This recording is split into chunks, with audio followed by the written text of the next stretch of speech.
What's up guys? Welcome to the pixellab.net and welcome to Motion Blur Week. I'm going to be talking about motion blur all week long, and I have a bunch of different techniques for it and different ways you can approach it because a lot of people starting out don't use motion blur, they don't even think about it, but especially if you're using 3D, motion blur is imperative to use. Absolutely need to use it if you want your work to look professional. So adding motion blur in Cinema 4D is really simple. You go to your render settings and then you go to Effect and Scene Motion Blur.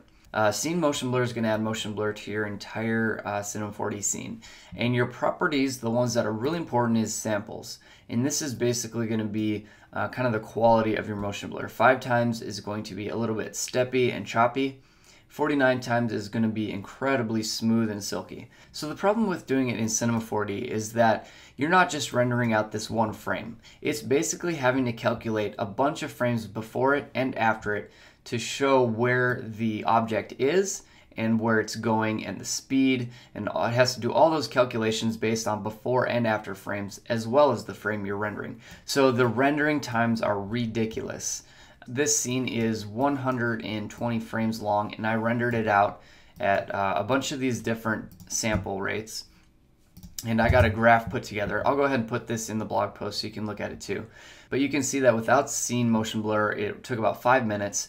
At 5 times, it jumped up to about half an hour. At 49 times, it's a ridiculous 1 hour and 40 minutes. And you have to think about the fact that this is a very simple scene. And not only is it simple and short, but I mean, just think about if you had GI on, how long this would take to render. This 49 times would be through the roof. And I'll add a sample frame for each of these different steps so that you can see kind of the quality of them. And I'll compare that to doing some other options in After Effects tomorrow. But the point is, if you're going to do this in Cinema 4D, be very, very careful. Make sure you have a ton of time to render. It does look good, there's no doubt about it, but I would say, and in my workflow this is the case, don't ever do it in Cinema 4D. The other options that I'll show you tomorrow are way better options. You're going to get results that are pretty similar, and the render times in here are just prohibitive.